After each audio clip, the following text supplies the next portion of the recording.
Everybody was making their own because it just grows there. You know, they don't even have to plant it. It just grow there anyway.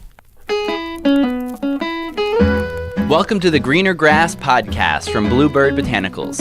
I'm your host, Lex Pelger.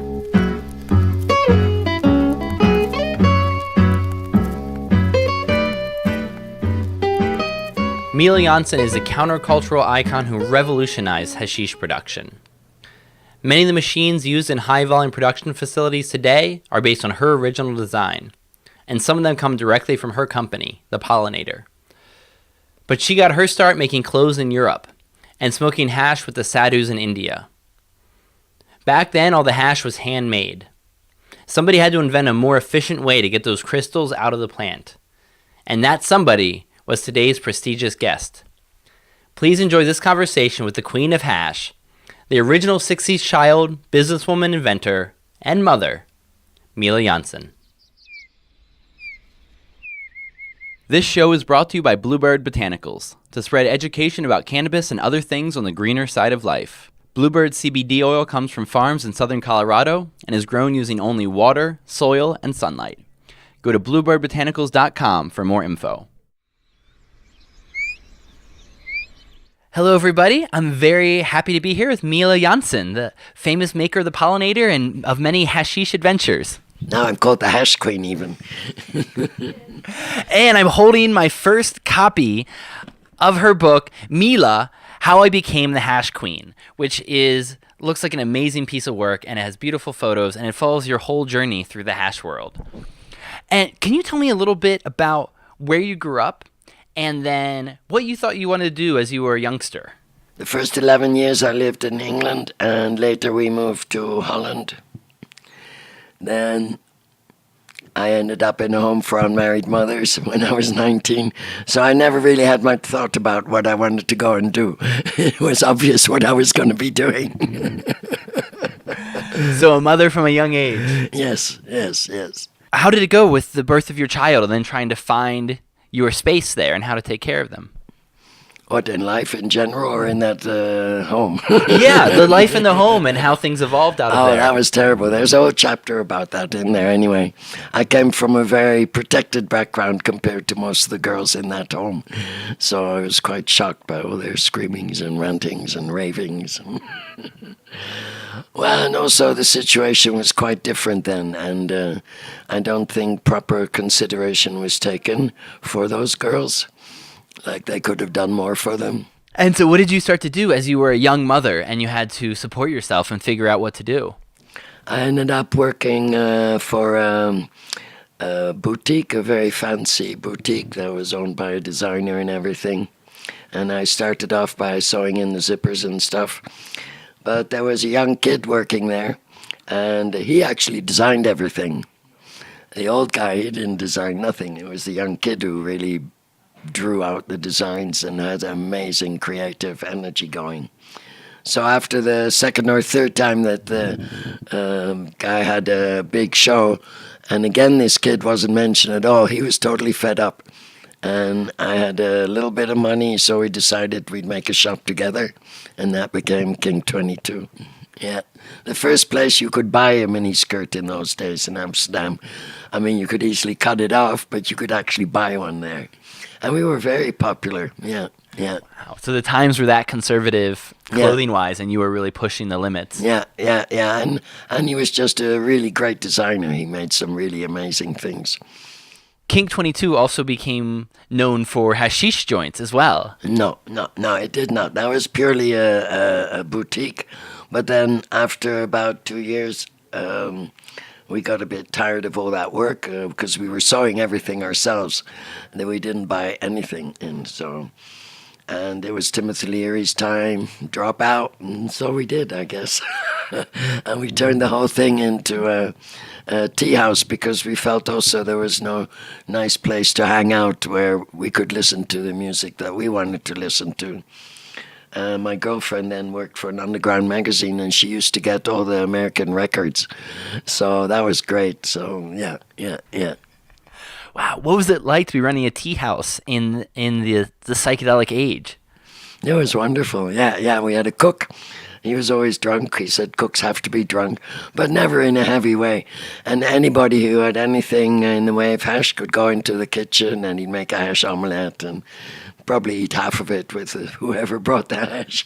And it was very easy. We were all very young. What was the attitude in the Netherlands towards hashish at that point in history? Right in the beginning, it was illegal.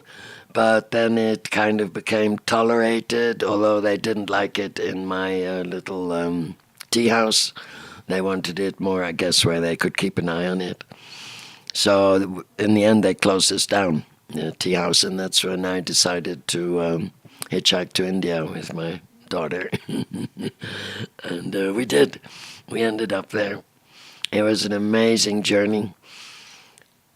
Mainly noteworthy for my experiences in Afghanistan, because people nowadays seem to have such a negative image of this place.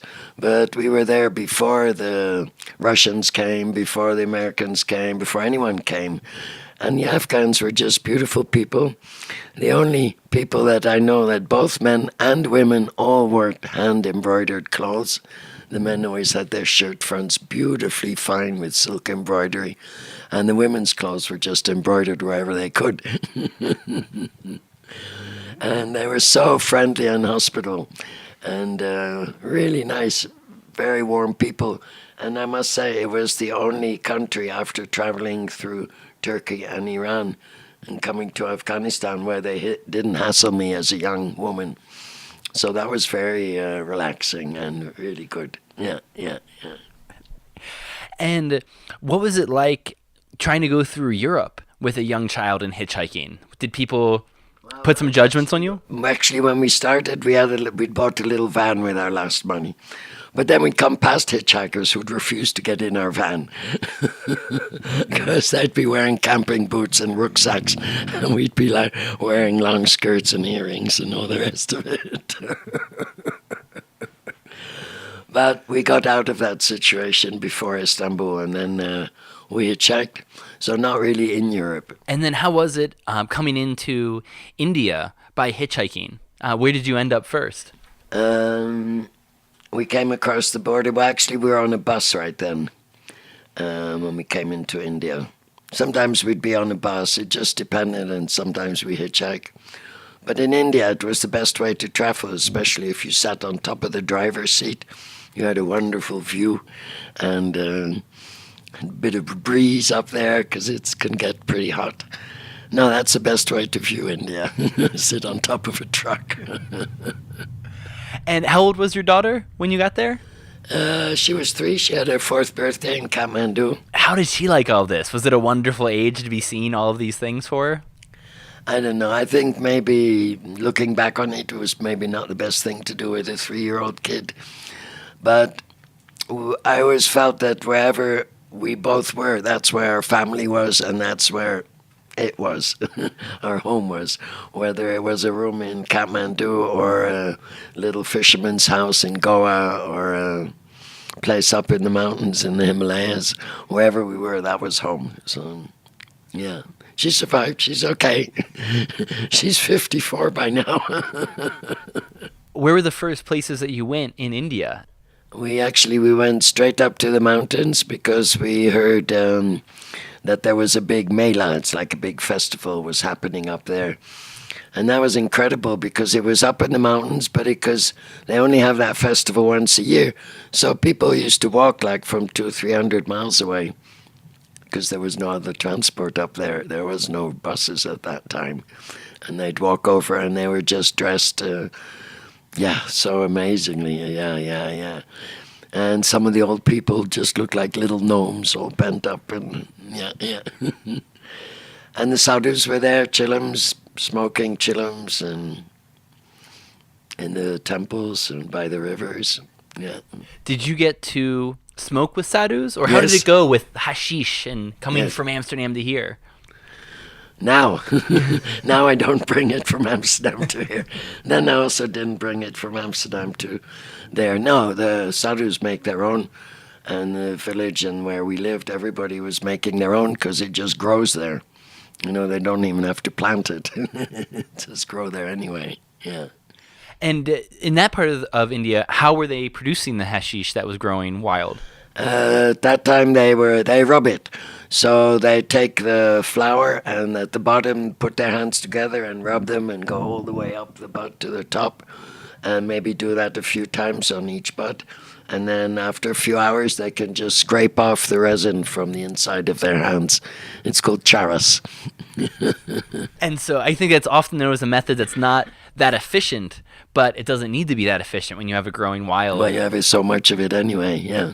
And was it interesting for you to see it being used in a religious manner versus the more recreational manner back home? Oh yeah, for sadhus it's a step on the way to enlightenment and to see things more clearly. And how would the locals react to you as a foreigner smoking and being involved in that culture? Well, in those days, sadhus were still really respected. So if you were hanging out with them, then you were also respected. Anyway, we walked up Kulu Manali Valley one season, and just walked up and down the valley in the whole summer. And every little temple we came, they'd invite us over, and they would offer my daughter especially because she had blonde hair and blue eyes, and they'd never seen that. So they'd offer her flowers and curds, and they wanted her to bless all the little kids from all the villages, and yeah. So you had some kind of special place, yeah. How did you find your place in the society as a place to make money and a place to support the family? Having my connection with a boutique, I was always interested in clothing and the most amazing kinds of clothing they have over there and what they do with their materials and how they make them and how they dye them and how the patterns and everything. So I got involved with that and ran several businesses, sending back stuff to Holland to sell to friends there. Or I came to the States. I sat on, what is it, the beach there in L.A. That's so famous. I sat there selling ripped T-shirts made up in the Himalayas. Because that was the fashion then, ripped T-shirt. So all these girls up there, they loved it. And we tie-dye them all and make all slashes in them. And yeah, took a whole bunch of them to L.A. and sold them on the beach there. And I was reading that at one point you were employing 60 seamstresses. No, they were all knitters. Okay. Later when I lived there and I found this place where they imported very soft wool actually from Australia. And then there was all these aged Tibetans who could spin it. And so I just sent one girl that used to help me out, and I said to her, see if there's any people around who want to knit. And within a week I had 67 of them. So I said, oh, okay. So we'd start off and they don't have to show me every stitch they knew, because that was the beauty of it. Quite a number of them. And these incredible stitches that in the West they didn't know.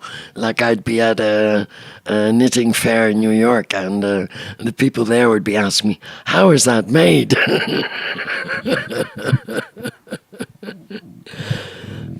So I did lots of different things, had a knitting company. For a while I had good connections for all these beaded and sequin gowns and blouses that were popular like in the 80s and 90s. I used to bring them back. Yeah. And then also had a connection there in Hollywood, and she knew, her husband worked there, and she knew all these fading and rising starlets. They would come and buy these blouses and dresses, 2, 3 at a time sometimes. It was amazing.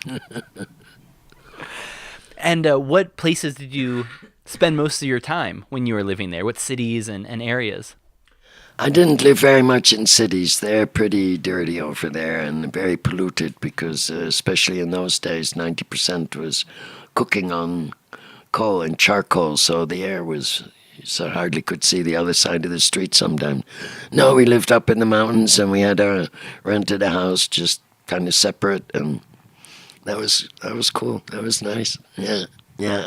Had beautiful views over the Himalayas, and yeah.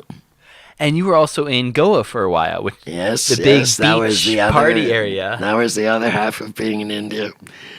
The first year I was there was only 11 foreigners in all of Goa. Yeah. So I feel partly guilty that it became what it became. And for those of you who don't know, it became one of the greatest destinations of the psychedelic 60s. That's where everybody gathered. Yeah. What was it like to witness more and more people pouring into this place and creating something wild? I think the third year was probably about the best. There was about 900 people there, so that you still knew everybody. And after that, it became so much, there were people coming from all over young people from all over the world. And then they started living on different beaches, and you didn't know everybody anymore, but yeah. Wow, so you got to see it. I met Frenchy Cannoli there. I don't know if you know this guy.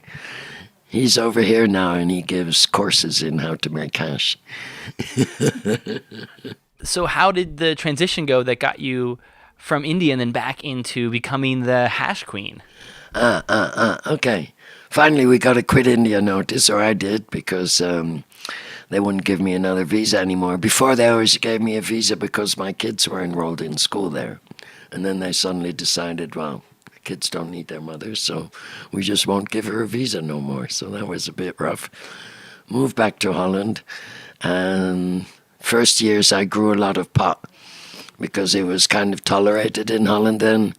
And suddenly this influx of hundreds of coffee shops, so the demand was limitless. So as long as you made good stuff, you'd always get rid of it.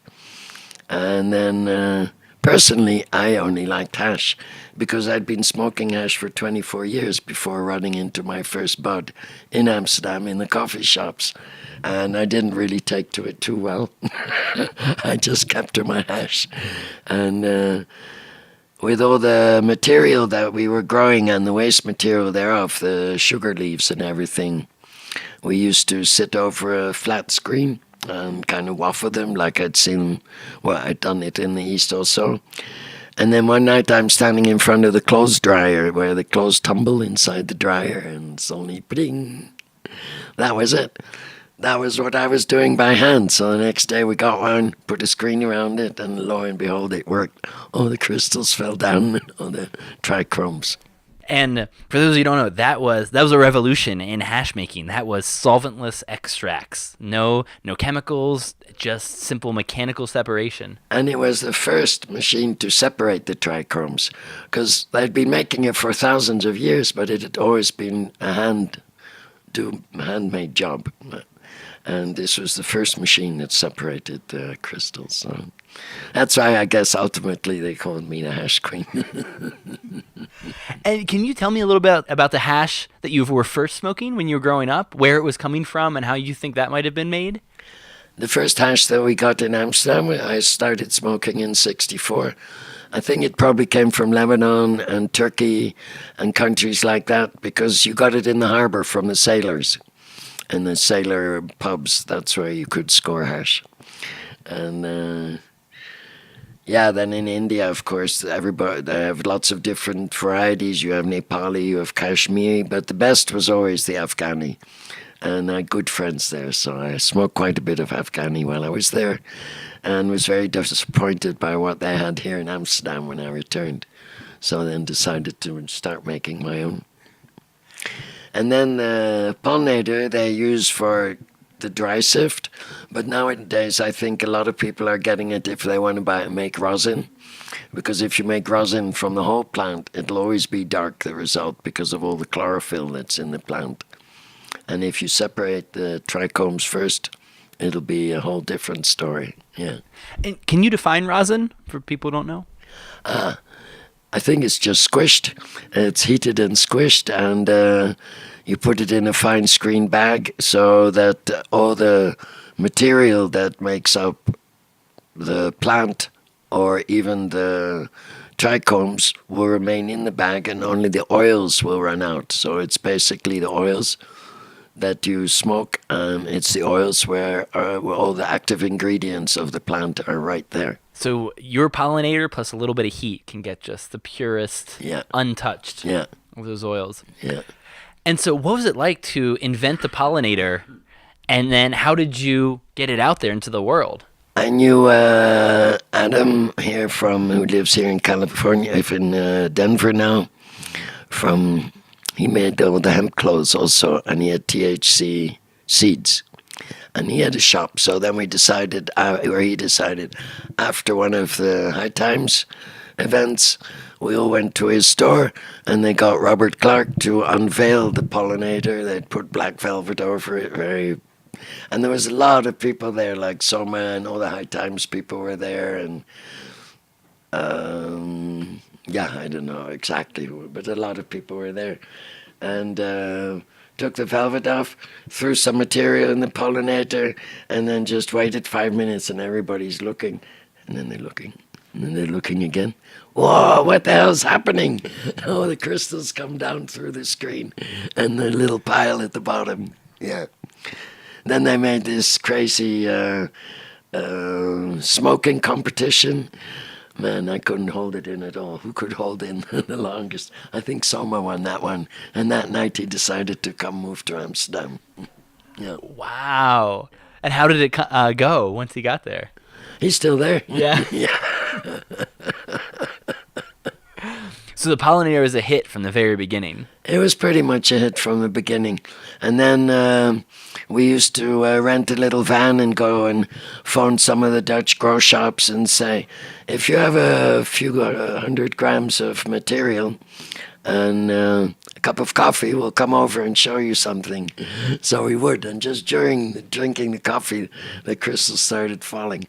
So sometimes they bought the machine right on the spot. Or did you start making different sizes of the machines and Yeah. things like that? Yeah. Our smallest one is just for a handful of material. And our biggest one, actually, we have one for 5 kilo. That must be about 12 pounds. Yeah.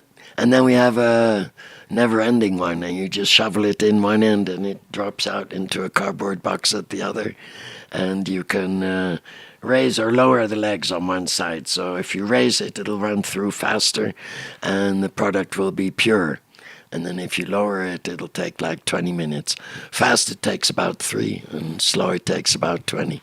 And you have a lot more, but it'll be more of a commercial quality. Yeah. And so you'd already been doing business a lot. What were the challenges of this particular business and getting it bigger and bigger? Before that, I lived in India for 14 years. All my business experience was a boutique and a tea house and sending back goods from India. I don't know. I think I was quite lucky because I think being a woman in a business world can be quite tough. But just because my item didn't really infringe on any of the guys' macho image, I was just doing something else. It was okay. I never felt that I was getting pushed out of the way for being a woman or anything. I had my own little niche. How did it go once the business started growing and the challenges of more and more production? Well, the business started growing and growing, and then people started copying. And some of the copiers were much more into getting the money than I personally was, and do a lot better than me. I know some Canadian American companies, I'm sure they can add at least 1 or 2 zeros after what they have compared to what I have. But for me, it's not only about the money. Yeah. I mean, I started throwing Dabba-Doo parties, and they don't bring much money. If I get my ticket back at the end of it, it's good and some pocket money. But I take very well taken care of wherever they are. And it was the Dabba-Doo party was just started as a party for my 69th birthday, and it was just a one-time thing.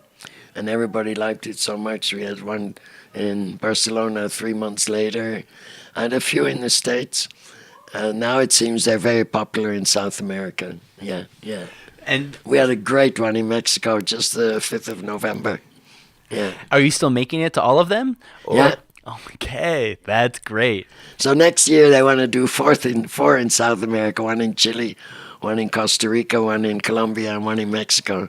So I said, well, if you guys do it within 6 weeks, so I don't keep having to cross this Atlantic, that would be great. And what have the Dabba-Doo parties evolved into? What's happening at them now? I think mainly it's if you get any group of lovers of anything together, it's practically, it's pretty much guaranteed it's going to work out. whether they're artists or machine makers or even alcohol makers, whatever. If they love what they're doing and meet like 150 other people who love exactly the same thing, you're going to be happy. And they get to try all the entries for the Dabba-Doo, but they also, of course, most of them bring along their own stuff to show off and share, and oh, how'd you get that? And there's so much talking. It's unbelievable during a Dabba-Doo. More talking than smoking, maybe. No, smoking is definitely a big part of it. And so you must be on the road a lot because you're still a judge at a lot of other competitions and things like that. Not so much. Sometimes, yeah, for the squish off, I'm in a competition. This was a thing that was put together by a good friend, Uncle Stoner. Yeah, he makes squish offs. And I wanted to ask a little bit about the book. Yeah. And how it was that you got to write How I Became the Hash Queen. Well, the title we didn't invent until we didn't come up with until a couple of months before it came out. I never knew what I should call it because I worked on it for 11 years. Because I'm not a very disciplined writer, I don't sit down every morning at 8 and start writing. So it took me a long time. And I think people were asking me to write some things down because they loved the stories, and then they wanted me to write down how to grow and how to make hash and all those things. So all those things come in the book, but in a secondary place. And that's one of the cool things about it is it's your story along with a guide to how to get really good at hash. Yeah, I hope so. I'll give you some tips and hints. And how's it been going, promoting the book and getting it out there? It's going okay, actually. I don't know. I've never had to sell a book before, and there seem to be all kind of ways that you can sell books, but I haven't really tapped into that too much yet. But I come to the States maybe every 2-3 months, and every time I usually sell 200 of them. And for me at the moment, I just want to get it spread out a lot, and then hopefully by word of mouth, whatever will happen, if it does or not. Wow, those are really good numbers for a trip. Yeah. And if somebody wanted to buy it, where's the best spot to get it? They can get it through Amazon.com and Keppel, and also as an ebook, but all that goes through my publisher in Paris. I don't really have anything to do with that. All I know is if they order it through Pollinator.nl, I can get it for the same price, and I will also sign it for them. All right, Pollinator.nl. So what's taking up most of your time these days? Mixed bunch. I spend time with my grandkids and my kids, of course. That's the main thing. And I do a lot of traveling for the book now, specifically. And it's a lot easier, although they're heavy. But if I travel around with pollinators and isolators and bubbleators, then I need to send around pallets. Otherwise I don't have anything to show. So that gets very costly. So why do you prefer hash over flower or marijuana? I think it's mainly just because I'd smoked hash for 24 years before ever trying marijuana. So it was more like a habit. But ultimately, I don't think, it's the same like with wine and beer. A beer drinker will seldom drink wine, and a wine drinker will seldom drink beer. But basically, they both have alcohol in them, and they both kind of more or less do the same thing. So I think it's the same with weed and hash. I don't think you can really say one is better than the other. Although personally, I feel that not to smoke all that green stuff is an asset. Because that doesn't contain anything that's going to make you feel good or high or anything. So that's where we've sent all our products. I'm just showing. I'm looking at a map with pins all over the world. Yeah. And so this is places the pollinator has ended up. These are all places where we send pollinators or isolators or bubbleators to. So for me, it's always interesting that in countries where it's totally illegal to grow, people are ordering machines. So people must be growing, otherwise they wouldn't need them. As you see, there's a big concentration in the States. There is, and South Sea Islands and all over the world. Wow. And can you talk about the bubbleator and the isolator and what they do? After the dry sift, that's a story from friends from the States. They were busy working with water. And then they came out with a big machine, and he was wood and steel and cost a bomb. And he made water hash. But to ship this thing would already cost like $2,000. So I was just trying to rack my brains how we could do the same effect if I could just stick it in an envelope, because buckets and mixers and everything else people can buy locally. Why am I sending along all this equipment that people can just get around the corner from where they live and just concentrate on only the bags?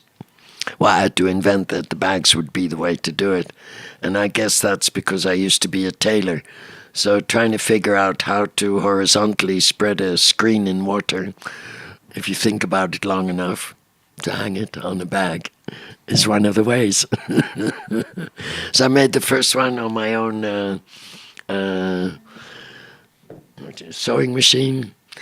And then later we got crazy a bit and started with washing machines. But when you think about it, it's totally logical, because a washing machine was invented to clean your dirty socks. So if in a washing machine you just add ice water and you put in plant material, it'll do a most professional job of removing those crystals. That's what it was designed to do. Get rid of dirt.